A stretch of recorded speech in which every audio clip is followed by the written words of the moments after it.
saluons tous dans le précieux et beau nom de notre Seigneur Jésus-Christ. Je bénis le Seigneur qui nous fait grâce et nous permet de partager ces moments, ces temps de qualité ensemble.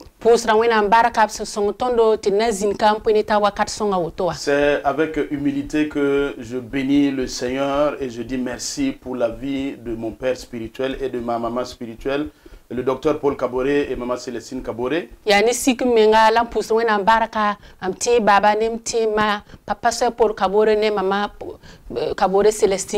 Je bénis le Seigneur pour leur vie, je bénis le Seigneur pour leur ministère et leurs enseignements.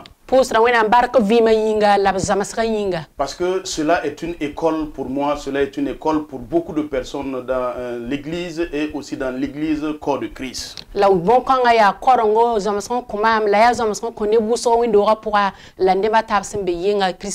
Et je bénis particulièrement le Seigneur pour la vie de ce mentor, de cet enseignant qu'est le docteur Paul Kaboré.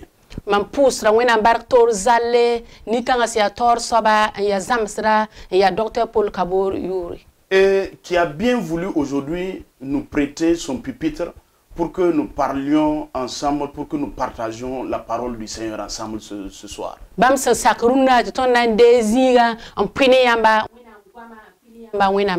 C'est une grâce qui nous est faite de faire un pas nouveau dans une nouvelle dimension de notre ministère.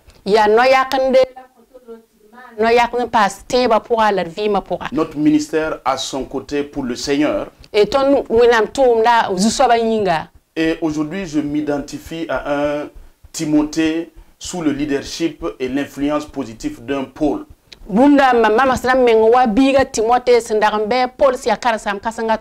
Paul qui a consacré beaucoup de temps, qui a consacré beaucoup d'énergie à l'enseignement, à la formation du jeune pasteur Timothée.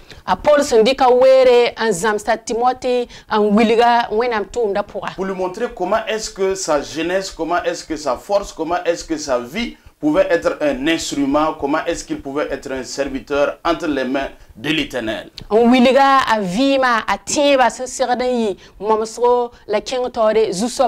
Et comment est-ce qu'il pouvait être un instrument pour guider le peuple de Dieu, pour aller aussi dans l'accomplissement des plans de Dieu dans l'église et dans la nation.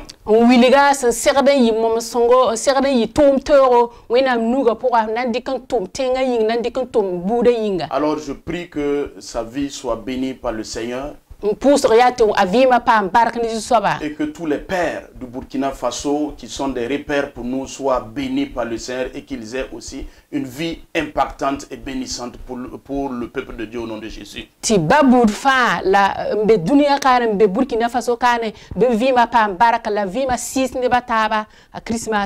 Alors le thème sur lequel nous allons nous entretenir aujourd'hui, c'est l'importance de l'instruction.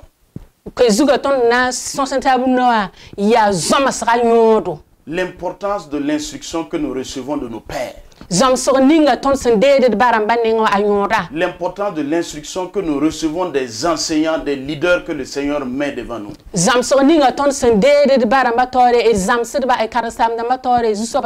Et pour ce faire, nous allons faire une lecture dans le livre de Genèse, chapitre 18, au verset 18.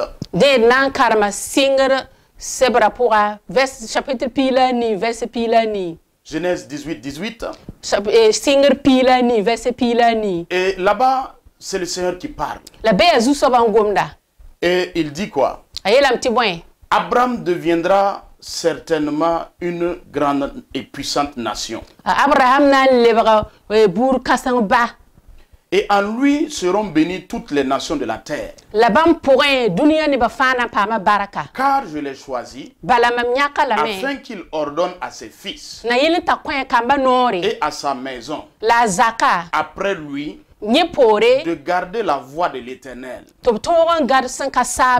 en pratiquant la droiture et la justice, et qu'ainsi l'Éternel accomplisse en faveur d'Abraham les promesses qu'il lui a faites.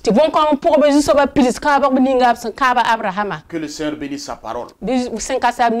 Alors ce passage est un enseignement. Ce passage est un appel. Un appel au mentorship pour les pères. Les pères, le Seigneur les appelle au mentorship, à guider. Et il appelle les enfants au discipulat.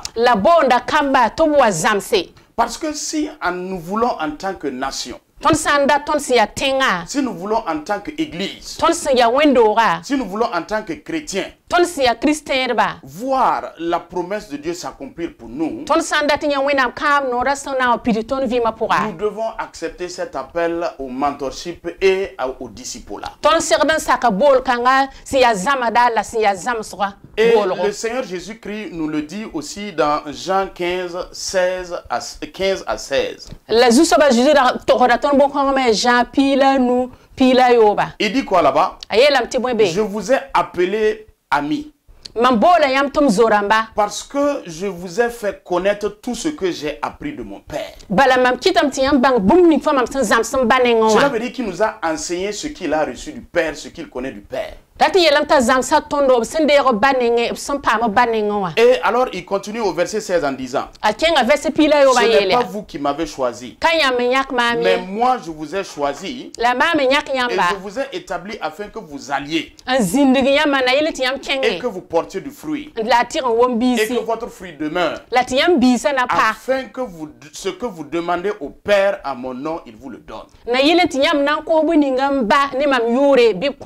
Alléluia. Alors, ce que nous lisons ici nous apprend quelque chose. Ça nous apprend que le Dieu de la Bible, le Dieu que nous servons, c'est un Dieu de processus. C'est un Dieu de principe. Il veut que nous portions du fruit. Il veut que nos fruits demeurent. Il ne veut pas que nos fruits soient des fruits éphémères. Mais il ne nous donne pas les fruits directement. Il ne nous donne pas les fruits d'un coup de baguette. Mais il met un processus en place. Il met un processus en place qui va nous conduire vers l'obtention de ces fruits. Alors Dieu dit à Abraham, Abraham sera une grande nation, une grande et puissante nation. Et en lui, toutes les nations seront bénies. Il sera béni. Et toutes les autres nations seront bénies par lui. Mais pour que cela arrive, il faut d'abord que Abraham enseigne à ses enfants,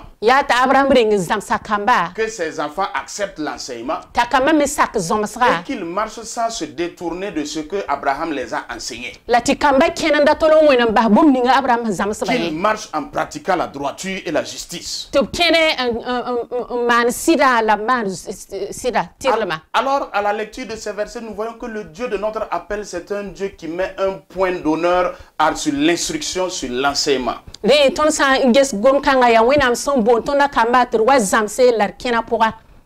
Dans tout projet que le Seigneur projette,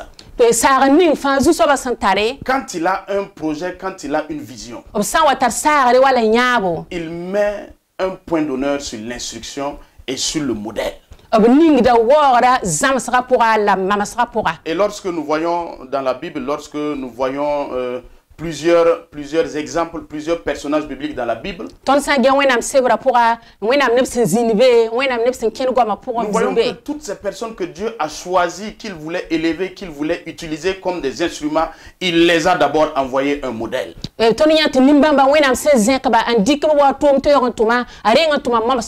ne s'est pas contenté de les donner une mission.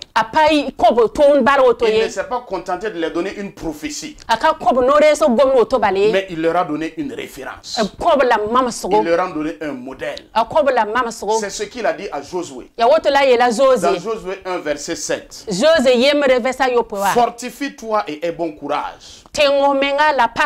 en agissant fidèlement selon toute la loi que Moïse, mon serviteur, t'a prescrit, ne t'en détourne ni à droite ni à gauche, afin de réussir dans tout ce que tu entreprends. Alors la volonté de Dieu est qu'il réussisse ce qu'il entreprend. La volonté de Dieu est que toi qui me regardes, tu réussisses dans tout ce que tu entreprends. Mais Dieu ne se précipite pas dans la réussite, il vient d'abord dans l'instruction. Il met un point d'honneur sur l'instruction, sur le modèle.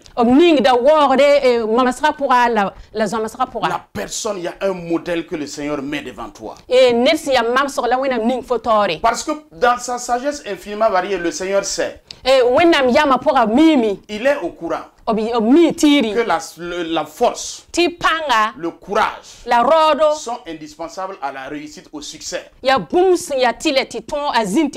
il sait que cela ne sera pas suffisant. Il sait que tu as besoin de connaissance. De connaissance de la loi de Dieu. Il te faut une bonne instruction. Il te faut une instruction en plus du courage. Il faut que tu exerces ton courage dans la bonne direction. Parce que le courage et la force, lorsqu'ils ne sont pas exercés dans la bonne direction, c'est inutile. Un soldat engagé, s'il ne sait pas où se trouve l'ennemi, s'il ne connaît pas les réalités et l'intelligence en ce qui concerne le combat, ça ne sert à rien.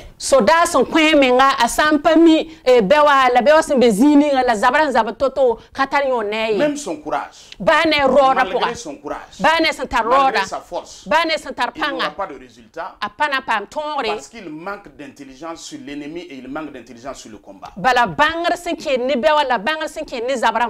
Alors vous connaissez comme moi l'histoire de ce mécanicien qu'on a appelé pour venir dépanner un bateau un jour. Et il est arrivé. Pendant que plusieurs personnes ont essayé de dépanner ce bateau, ils n'ont pas réussi. Lui, il est arrivé. Il a posé des questions au capitaine, à tous ceux qui étaient dans le bateau. Il a écouté. Et il s'est approché des moteurs. Il a regardé à gauche et à droite. Et à un moment donné, il s'est arrêté. À un point bien précis. Il a sorti un petit marteau de sa poche. Et il a tapé à un endroit. Un seul coup. Et le bateau a démarré. Un seul coup. Ce qui était en panne est revenu à la normale. Et les gens étaient contents. Il est reparti chez lui. Il a envoyé la facture. Et le propriétaire du bateau maintenant était fâché. Parce qu'il voit que la facture, le monsieur a écrit, c'est $1000, c'est autour de 600 000 aujourd'hui. Et il dit pourquoi 600 000? À peine 15 minutes qu'il a fait sur le bateau. Pourquoi moi je dois lui payer 600 000 francs? Et il envoie un message au mécanicien pour lui dire il faut me détailler ton travail pour que je comprenne avant de payer. Et le mécanicien lui dit ce que tu dis est vrai. Mais je vais détailler. Premier point. Le coup sur le marteau. Ça fait 1000 francs. Deuxième point. Savoir où il fallait taper sur le bateau. 599 000 francs. Et si on additionne, ça fait les 600 000. Et le monsieur a compris le message. Tu as toute ta volonté. Si tu ne sais pas où taper, Si tu ne sais pas où parler, ce que tu vas faire sera inutile. Et ce monsieur a travaillé avec des mentors, il a travaillé, il a cherché, il a reçu la connaissance pour qu'aujourd'hui il puisse aller plus rapidement que ceux-là qui ont fait des jours sans trouver la solution pour dépanner ce bateau. Alors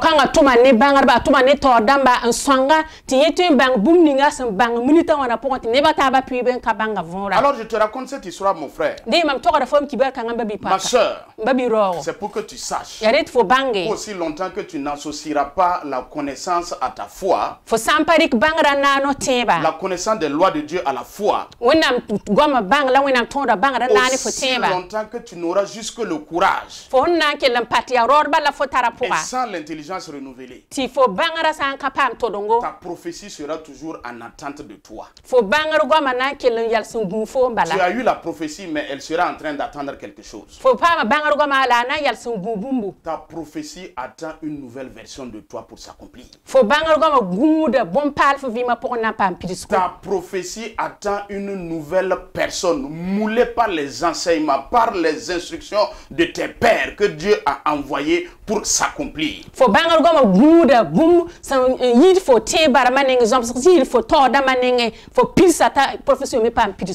Ce matin ou ce soir, je suis en train de prier pour quelqu'un. Que l'excitation de la prophétie et l'excitation de la mission ne t'envoie pas à courir, à sauter les étapes. Tu as eu une vision, tu es excité. Que cela ne t'amène pas à courir et sauter les étapes. Mais au contraire, que tu sois assez humble pour attendre l'instruction et marcher selon l'instruction. Alléluia. Si tu es dans l'administration aujourd'hui, si tu es entrepreneur aujourd'hui, si tu es homme de Dieu, si tu es servant du Seigneur, l'Éternel m'envoie te dire, il y a une bénédiction pour toi. Il y a une élévation pour toi. Mais Dieu a d'abord choisi un modèle avec lequel tu auras une instruction pour aller certainement vers cette élévation. Lorsque tu as un modèle dans ta vie, tu arrives plus rapidement que ceux qui ont démarré depuis l'année surpassée. Tu perds moins de temps lorsque tu as un modèle. Parce que Jacob avait quelqu'un à côté de lui. Il est sorti juste derrière la maison, il a trouvé ce que son frère Esau n'a pas trouvé et est allé en brousse pour chercher. Le temps que lui revienne, Jacob était déjà parti avec la bénédiction.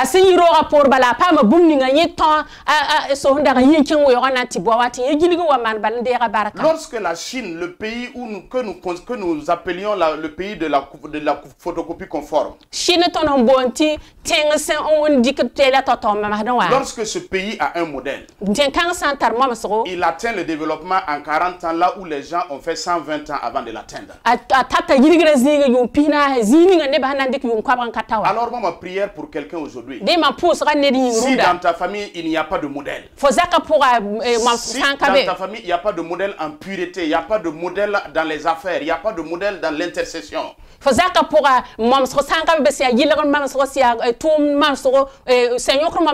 moi je prie que le Seigneur suscite des gens autour de toi. Le Seigneur suscite des femmes autour de toi. Des gens qui sont forts dans les affaires, qui ne se compromettent pas, mais qui montent. Des gens qui te montrent la voie, qui te montrent le chemin du succès. Le succès sans compromission. Le succès sans se soumettre au diable. Le succès sans rentrer dans des loges mystiques et sataniques. Mais le succès que Dieu veut pour toi. Au nom puissant de Jésus. Le Proverbe 1 verset 8 me dit, mon fils, écoute l'instruction de ton père et ne rejette pas l'enseignement de ta mère, car c'est une couronne de grâce pour ta tête et une parure pour ton cou. Comme aime le dire mon très cher papa, le docteur Karambiri, il dit, jeunes gens, Il nous appelle jeunes gens. Alors je parle aux jeunes gens comme à moi. Si nous voulons réussir, si nous voulons atteindre l'onction royale, parce que le proverbe 1:9 dit que c'est alors que nous aurons une couronne de grâce sur notre tête. Si nous voulons l'onction royale, et si nous voulons que cette onction se pérennise dans notre vie, alors nous devons tout simplement garder et accepter l'enseignement et l'instruction. L'enseignement de nos pères. L'enseignement de nos mères. Nos pères Abraham. Abraham, homme de Dieu qu'il y a dans nos églises. Abraham, servant du Seigneur que nous avons autour de nous. Abraham, diacre. Abraham professeur. Abraham autorité qu'il y a devant nous. C'est si nous acceptons les instructions, si nous nous soumettons, si nous reconnaissons la voix de l'Éternel dans leur parole, c'est alors que les plans de l'Éternel vont s'accomplir pour nous. Que tu sois businessman, que tu sois dans l'administration, je prie ce soir que tu acceptes, que tu acceptes l'autorité, que tu honores l'enseignement, que tu honores la connaissance des pères, afin de rentrer dans l'accomplissement de tes promesses. Alléluia. Ce soir, rappelez-vous de l'homme qu'on appelait Géasi. Géasi qui était le serviteur, qui était, on va dire quoi, dont le maître était Élisée. Ce serviteur qui était au pied du grand maître, Élisée. Cet homme, qu'est-ce qu'il fait? Voilà un homme qui était promu à un avenir certain. Le prophète l'envoyait même avec le bâton du prophète, le dévancer dans des missions. Mais c'est celui-là même qui arrivait à être dans l'intimité du prophète. Il connaissait beaucoup de choses dans le cœur du prophète. Mais la Bible me dit dans 2 Rois 2:11, dans 2 Rois 5, que cet homme a fait fi. À cause, parce qu'il était pressé, cet homme a fait fi de l'instruction du prophète. Il n'a pas écouté. Parce qu'il était pressé de s'enrichir. Lorsque le prophète a dit ne prenons pas les biens, ne prenons pas les présents de Naaman. Lui, il était pressé. Pressé de rentrer dans la richesse. Pressé de devenir grand. Et il est allé toucher ce qu'il ne devait pas toucher. Alors cela l'a disqualifié. Cela l'a disqualifié de recevoir l'onction, la double portion que Élisée avait pris de Élie.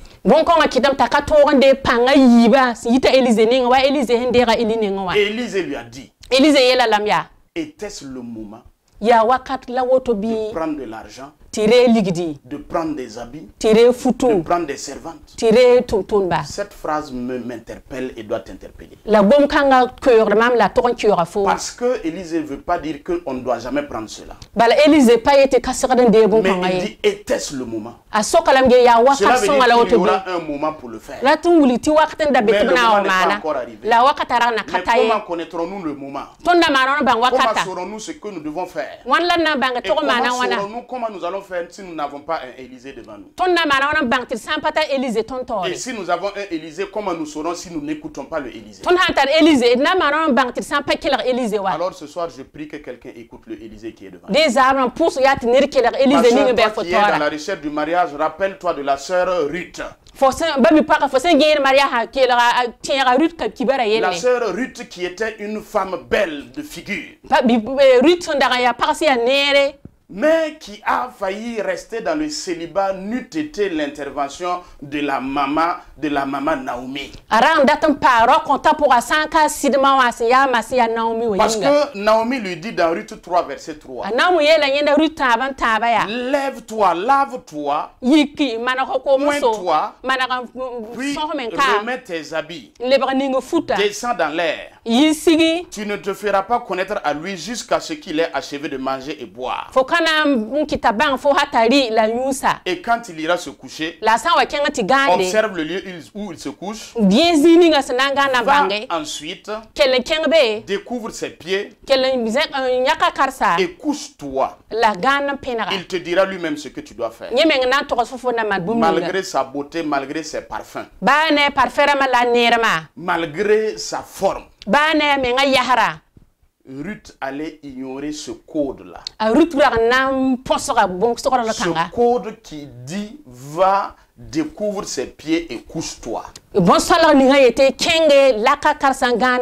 Elle allait tout faire sauf ça. Mais il a fallu une Naomi à côté d'elle pour lui montrer le code qui ouvre la porte du mariage. Je prie que la Naomi qui ouvre ton mariage vienne dans ta vie au nom de Jésus. Je prie au nom puissant de Jésus.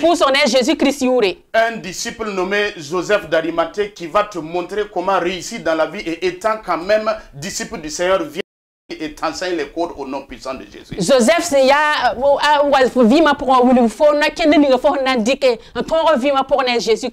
Je prie au nom puissant de Jésus que l'enseignement des pères nous ouvre les portes que le Seigneur a établies dans nos vies et nous permettent aussi d'être des pères au moment venu et nous permettent d'impacter le Burkina Faso et aider le Burkina Faso à sortir de cette situation dans laquelle elle se trouve au nom puissant de Jésus. Mon frère, ma soeur, que le Seigneur te bénisse. Nous donne de nous retrouver très prochainement.